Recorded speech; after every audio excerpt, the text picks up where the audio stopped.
नमस्कार मेरे प्यारे साथियों, मैं हरीश तिवारी आप सबका स्वागत करता हूं आपके बहुत ही प्यारे चैनल वर्ल्ड अफेयर्स के अंदर। आज है 9 अप्रैल और शुरू करते हैं 9 अप्रैल के बहुत ही शानदार करंट अफेयर्स को।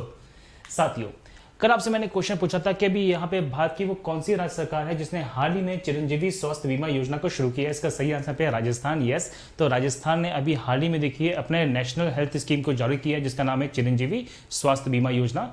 और इसके अंदर राजस्थान के सभी लोगों को यहाँ पे 5 लाख तक की जो स्वास्थ्य सेवा है वो दी जाने वाली है 850 रुपए वार्षिक की दर से। चलिए, आज का पहला क्वेश्चन यह है कि कल 8 अप्रैल 2021 को भारतीय सेना प्रमुख है, जो भारतीय थल सेना प्रमुख है, इंडियन आर्मी जो प्रमुख है, वो किस देश की 5 दिवसीय यात्रा पर गए हैं। इसका सही आंसर यहाँ पे बांग्लादेश। यस, आप देख पाएंगे कि जो इंडियन आर्मी चीफ है यहाँ पे जनरल नरवणे जी, तो नरवणे जी ने यहाँ पे लीव किया है बांग्लादेश के लिए। किसके लिए? क्योंकि बांग्लादेश में अभी मल्टीलेटरल यहाँ पे एक एक्सरसाइज है जिसका आयोजन किया जा रहा है जिसका नाम है शांति ओघर सेना। यस, तो शांति ओघर सेना का जो आयोजन हो रहा है वो हो रहा है बांग्लादेश के अंदर, जहां पे 4 देशों की, राज्य नहीं 4 देशों की जो यहाँ पे मिलिट्री है वो यहाँ पे ज्वाइंट एक्सरसाइज में पार्टिसिपेट कर रही है। आपको बता दूं मेरे साथियों, और इसी एक्सरसाइज को थोड़ा सा कमांड करने के लिए यहाँ पे जनरल नरवणे जी गए हैं। नेक्स्ट क्वेश्चन देखिए, अभी आपको बता दूं कि यहाँ पे किस भारतीय स्वतंत्रता सेनानी की जो यहाँ पे पुण्यतिथि है वो मनाई गई है 8 अप्रैल 2021 को। इसका सही आंसर है मंगल पांडे। खैर, ये कैसा नाम है जिसका नाम तो बच्चा बच्चा जानता है भारत का। भारत में बच्चा बच्चा मंगल पांडे के नाम से यहाँ पे आपको बता दूं कि कहीं ना कहीं वाकिफ तो है। अमर सेनानी है मंगल पांडे जी। देखिए, तो 19 जुलाई 1857 को मंगल पांडे का जन्म हुआ था और 1857 की क्रांति में बहुत बड़ा रोल है जो मंगल पांडे के द्वारा निभाया गया था। अंग्रेजी सैनिक थे जिन्होंने यहाँ पे कारतूस और कहीं ना कहीं जो इनफील्ड यहाँ पे राइफल हैं उनके खिलाफ यहाँ पे बहुत बड़ी आंदोलन चलाया था और 1857 की क्रांति में मुख्य व्यक्ति रहते मंगल पांडे जी। आपको बता दूं कि 8 अप्रैल 1857 को यहाँ पे बैरकपुर के अंदर जो परेड ग्राउंड है वहां पे सार्वजनिक तौर पर इन्हें फांसी दी गई थी। और इनके फांसी के बाद यहाँ पे 1857 की जो क्रांति उसमें एक अलग ही प्रकार की ज्वाला भड़क गई थी। और ये भारत के पहले अमर सेनानी भी हैं जो शहीद हुए थे, ऐसा मानते भी है और ऐसा है भी। तो आपको बता दूं कि भारत की सरकार ने यहाँ पे भारत की आजादी के अमृत महोत्सव के उपलक्ष्य में यहाँ पे अमर सेनानी शहीद मंगल पांडे को पूरा श्रद्धांजलि दी है। ऐसा नहीं है कि भारत की सरकार ने इन्हें पहली बार श्रद्धांजलि दी हो। आपको बता दूं कि मंगल पांडे को श्रद्धांजलि देने के यहाँ पे बहुत सारे प्रयास भी पहले किए गए थे। 1800 की जब बात करते हैं कि जब इनका देहांत हुआ तो उसके बाद बहुत सारे प्रयास किए गए हैं। 1984 में 1984 में यहाँ पे उनके सम्मान में जो टिकट है वो जारी किया गया था। और 2005 में श्री आमिर खान के द्वारा एक बहुत ही भव्य मूवी बनाई गई थी मंगल पांडे द रेजिंग, इन्हीं के चरित्र के ऊपर, इन्हीं के चित्र के ऊपर। और आपको बता दो कि इन्होंने इनके कैरेक्टर को बहुत बेहतरीन तरीके से, बहुत ही शानदार तरीके से निभाया भी है और पर्दे पे उतारा भी था। चलिए, नेक्स्ट क्वेश्चन ये है कि 8 अप्रैल को हमारे प्राइम मिनिस्टर है नरेंद्र मोदी जी, उन्होंने एक उच्च लेवल मीटिंग की है किसके बर्थडे एनिवर्सरी के ओकेशन पे। तो इसका सही आंसर है गुरु तेग बहादुर की। यस, तो गुरु तेग बहादुर जी यहाँ पे सिखों के 9वें गुरु थे यहाँ पे गुरु तेग बहादुर जी, जिनकी यहाँ पे हत्या कर दी गई थी औरंगजेब के शासनकाल में। और इनका जो हत्या हुई थी वो हुई थी यहाँ पे शीशगंज गुरुद्वारा जो पड़ता है दिल्ली में। आपको बता दूं कि गुरु तेग बहादुर जी के द्वारा एक शहर है जिसे पूर्ण रूप से विकसित किया गया था मेरे साथियों, जिसका नाम है आनंदपुर साहिब। और ये पूरी की पूरी मीटिंग की गई है आनंदपुर साहिब को स्मार्ट सिटी बनाने के लिए और साथ ही साथ में इसे हिस्टोरिक दर्जा देने के लिए। वैसे बता दूं ये सारा का सारा जो आयोजन किया जा रहा है ये किया जा रहा है तेग बहादुर जी के 400वें प्रकाश पर्व के उपलक्ष्य में। आपको बताऊं गुरु तेग बहादुर जी तो सिखों के यहाँ पे 9वें गुरु थे। सिख धर्म की हम जब बात करते हैं तो सिख धर्म में यहाँ पे 10 गुरु का जो स्थान है वो दिया गया है, जिसमें पहले गुरु थे गुरु नानक देव जी जिन्होंने सिख धर्म की स्थापना की थी। और 10वें गुरु थे मेरे साथ यहाँ पे गुरु गोविंद सिंह जी। 10वें गुरु गुरु गोविंद सिंह जी के बाद में यहाँ पे किसी व्यक्ति को गुरु का दर्जा नहीं दिया गया। फिर इनकी जो किताब है गुरबाणी या गुरु ग्रंथ साहिब, इसे ही सिखों का यहाँ पे देखिए नेतृत्व करता मान लिया गया। और मैं बता दूं मेरे साथियों कि सिख यहाँ पे उस किताब को बहुत ही बड़ा और बहुत ही उच्च दर्जा भी देते हैं। वैसे बता दूं कि ये एक ऐसी किताब है जिसे जीवित व्यक्ति का दर्जा दिया गया है। यहाँ पे इनके पन्ने फाड़ने पर या इनका अपमान करने पर यहाँ पे किसी व्यक्ति को मौत की सजा भी मिल सकती है। चलिए, तो जहां पे श्री तेग बहादुर जी को यहाँ पे देखिए हत्या की गई थी, जहां पे शहीद हुए थे वो गुरुद्वारा मेरे साथी जिसका नाम है शीशगंज गुरुद्वारा जो पड़ता है नई दिल्ली में। चलिए, नेक्स्ट क्वेश्चन ये है कि सिडबी का जो नया चेयरमैन है वो किसे चुना गया है। बहुत ही इंपॉर्टेंट क्वेश्चन है एग्जामिनेशन के पॉइंट ऑफ व्यू से। तो नया चेयरमैन चुना गया पे एस रमन जी को। यस, तो एस रमन जी बनाए गए यहाँ पे नए चेयरपर्सन सिडबी बैंक के, that is small industrial development bank of India. आपको बता दूं कि रमन जी 1991 बैच के यहाँ पे IAAS अधिकारी हैं, that is Indian audit and account service के अधिकारी हैं, और इन्हें यहाँ पे नया चेयरमैन बनाया गया पे सिडबी बैंक का। वैसे भारत के अंदर भी बहुत सारे क्षेत्र है जिनके चेयरमैन से क्वेश्चन फ्रिक्वेंटली पूछे जाएंगे आपसे, जैसे फॉर एग्जाम्पल सेबी, तो सेबी के चेयरमैन है अजय त्यागी जी। नाबार्ड, तो नाबार्ड के चेयरमैन है पे चंटाला गोविंद रजोलू जी। NHRC HL दत्तू जी। इसरो के हैं केसेवान जी। UIDAI के इंपॉर्टेंट है सौरभ गर्ग जी, अभी भी बदले हैं तो एग्जामिनेशन के पॉइंट ऑफ व्यू से इंपॉर्टेंट है सौरभ गर्ग जी। फिक्की के प्रेसिडेंट यहाँ पे उदय शंकर जी। चलिए नेक्स्ट क्वेश्चन ये है, देखिए अभी 8 अप्रैल को यहाँ पे इनमें से किसकी जयंती मनाई गई थी? तो इसका सही आंसर है बंकिम चंद्र चट्टोपाध्याय जी या बंकिम चंद्र चटर्जी जी, एक ही बात है, कोई दिक्कत नहीं है। आपको बता दो कि बंकिम चंद्र चट्टोपाध्याय जी की जो पुण्य तिथि है वो मनाई जाती है पे 8 अप्रैल को। आपको पता होना चाहिए कि बंकिम चंद्र चट्टोपाध्याय जी ये वही व्यक्ति है जिन्होंने राष्ट्रीय गीत वंदे मातरम की रचना की है, और इन्होंने अपनी किताब लिखी थी जिसका नाम है आनंद मठ।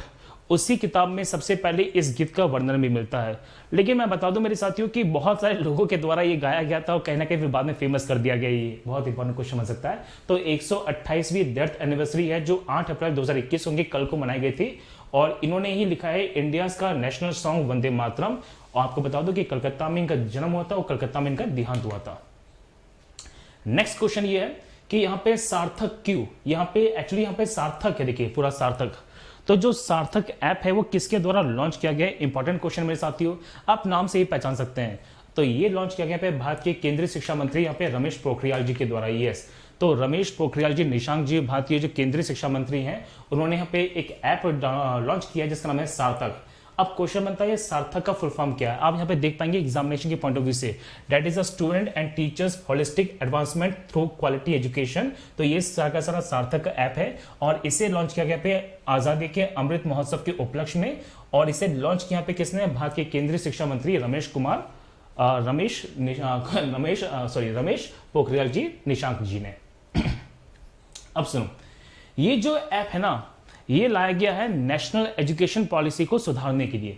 तो यह उसे पूर्ण रूप से इंप्लीमेंट करने के लिए, सुधारना तो हो सकता है कि देखिए सुधार ही हुआ है एक्चुअली, नेशनल जो एजुकेशन पॉलिसी वो सुधारी की गई है इसे इंप्लीमेंट करने के लिए, क्योंकि ये लास्ट ईयर लाई गई थी, फिर बाद में कोविड सिचुएशन आ गई पूरी इंडिया के अंदर। इसे अच्छी तरह से इंप्लीमेंट करने के लिए ही यहाँ पे सार्थक जो ऐप है वो लाया गया है। तो रमेश पोखरियाल जी जो भारत के केंद्रीय शिक्षा मंत्री जी हैं और बीजेपी पार्टी से आते हैं, तो नेशनल एजुकेशन पॉलिसी 2020 को अच्छी तरह से इंप्लीमेंट करने के लिए यहाँ पे सार्थक ऐप है जो लाया गया है। अभी क्वेश्चन ये है, देखिए अभी हुआ क्या है कि 9 अप्रैल को, इनकी आज की बात की जाएगी, तो आज के दिन यहाँ पे मोदी जी यहाँ पे वर्चुअल समिट करने वाले हैं किस देश के साथ में? तो ये वर्चुअल समिट होने वाला है देखिए मार्क रूटे के साथ में, जो नीदरलैंड के यहाँ पे प्राइम मिनिस्टर भी हैं। आप देख पाएंगे नीदरलैंड। आप लोगों ने गारंटी से डचों का नाम तो सुना होगा कि डच ने भी कहीं ना कहीं भारत पे यहाँ पे व्यवस्था बनाई थी।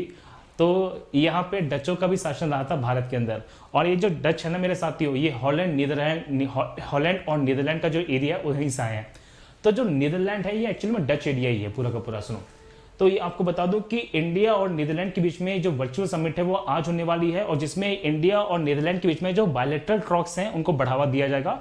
एक बायलैटरल समिट होने वाली जिसमें इंडिया और नीदरलैंड के बीच में जो समुद्री व्यापार होता है उसे बढ़ाने की बात की जाएगी।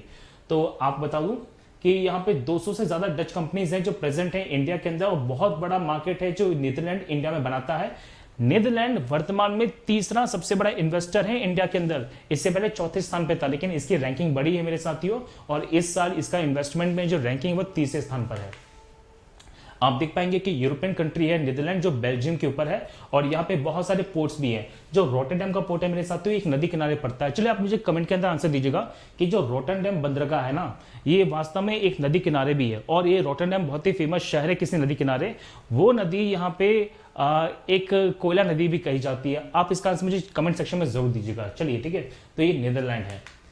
अगर बात की जाए यहाँ पे कि अभी हाल ही में दोबारा से किस शहर में वाटर टैक्सी और रोपेक्स फेरी सेवा को शुरू कर दिया गया, मोस्ट इंपॉर्टेंट क्वेश्चन है एग्जामिनेशन के पॉइंट ऑफ व्यू से। देखिए आपको बता दो कि जो बंबई है, तो बंबई शहर एक ऐसा शहर है जो 7 आइलैंड्स पे बसा हुआ है जिसे बोलते हैं सालसीट।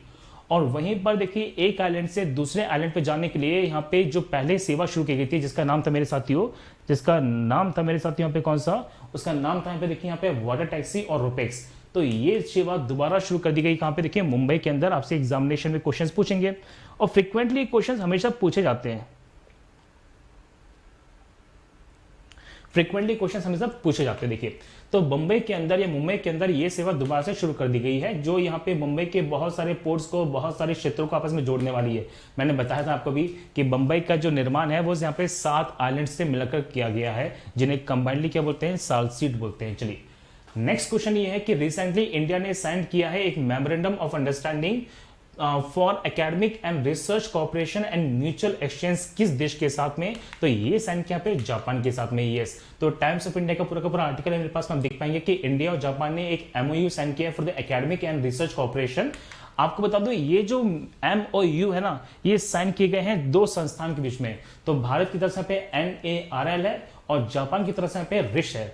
अगर हम बात करें पे NARL के बारे में, that is national atmospheric research laboratory India की है, और वहीं पे देखिए जो RIS है, RISH, वो है रिसर्च इंस्टीट्यूट फॉर सस्टेनेबल ह्यूमनोस्फीयर, और ये कहां पे पड़ता है, यहाँ पे जापान के अंदर। तो इन दोनों के अंदर यहाँ पे जो मेमोरेंडम ऑफ अंडरस्टैंडिंग है वो साइन की गई है इंडिया और जापान के बीच में। अगर हम बात करें मेरे साथियों जापान के बारे में, तो कैपिटल है टोक्यो, जापानीज येन इसकी करेंसी है, और योशिहिदे यहाँ पे सुगा जी इसके प्राइम मिनिस्टर है। चलिए, नेक्स्ट क्वेश्चन ये है कि अभी हाल ही में इजराइल में अगली सरकार बनाने के लिए किसे निमंत्रण यहाँ पे दोबारा दे दी गई है, तो ये दोबारा से मिली है बेंजामिन नेतान्याहू को। देखिए, नेतन्याहू को दी है। यस, तो बेंजामिन यहाँ पे नेतन्याहू को दोबारा से यहाँ पे सरकार बनाने का जो न्योता है वो दे दिया गया यहाँ पे इजराइल के अंदर। इजराइल, अभी भारत और इजराइल के जो संबंध है बहुत अच्छे हैं, और अपने आप में तो एक अलग ही देश है। इस देश का स्वैग है एक्चुअली, मैं देखा हूं तो, ठीक है, इसका एक अलग ही स्वैग है। अकेला यहूदी कंट्री है जो सब पे भारी है, नो डाउट। मैं इसके बहुत अच्छी किस्से भी है, और आप जानते हैं कि एक ऐसा देश है जिसके सभी नागरिक को यहाँ पे सर्विस करनी पड़ती है, नेवी और वहाँ की एयरफोर्स, वहाँ पे आर्मी के अंदर कहीं ना कहीं वहाँ का हर व्यक्ति यहाँ पे सैन्य अभ्यास में जुड़ा हुआ है। चलिए, तो बेंजामिन नेतन्याहू जो कहीं ना कहीं दोस्त भी हैं अच्छे मोदी जी के, उन्हें दोबारा से सरकार बनाने का जो प्रस्ताव वो दे दिया गया है। चलिए, आप लोग के लिए एक होमवर्क क्वेश्चन ये है कि अभी भारतीय नौसेना के जहाजों को दुश्मन की मिसाइलों से बचाने के लिए एक नई टेक्नोलॉजी है जिसका नाम है चफ टेक्नोलॉजी, या चफ टेक्नोलॉजी, एडवांस चफ टेक्नोलॉजी। इसे किसके द्वारा विकसित किया गया है? नीति आयोग के द्वारा, योजना आयोग के द्वारा, DRDO के द्वारा, या फिर इसरो के द्वारा? बहुत ही सिंपल क्वेश्चन है मेरे साथियों, इसका आंसर आप सबके सब यहाँ पे जानते हैं। चलिए, तो ये थी आज की हमारी करंट अफेयर्स की क्लास मेरे साथियों। आपको उम्मीद करता हूँ कि क्लास बहुत शानदार लगेगी, बहुत सारी इंपॉर्टेंट फैक्ट्स भी आपको यहाँ पे क्लियर हो गए होंगे। आपको बता दूं मेरे साथियों, बच्चे डिमांड कर रहे हैं जल्दी यहाँ पे लाइव क्लासेस के लिए, तो जल्द ही यहाँ पे इसी हफ्ते, ये हो सकता है नेक्स्ट हफ्ते से आपके लिए जो सुबह 7 बजे आपके लिए जो लाइव क्लासेस वो शुरू किए जाएंगे, जिसमें हम बहुत ही शानदार तरीके से और भी स्टैटिकल डाटा फैक्ट्स और बहुत इंपॉर्टेंट करंट अफेयर्स की सीरीज को पढ़ाने वाले हैं और डिटेल से पढ़ेंगे। तो साथियों, if you want to crack SSC examination with India largest learning platform Unacademy, तो अभी के अभी डाउनलोड कीजिए अनअकैडमी का लर्निंग है अपने प्ले स्टोर से, जहां पे आपको मिलने वाली है daily live classes, lab test and quizzes. यदि आप पाना चाहते हैं स्ट्रक्चर कोर्स, तो अभी के अभी लीजिएगा अनअकैडमी का SSC सब्सक्रिप्शन। यहाँ पे लेकिन ये फीस पे ना कीजिए, यूज कीजिए मेरा code, that is HT Sir 10 and save money.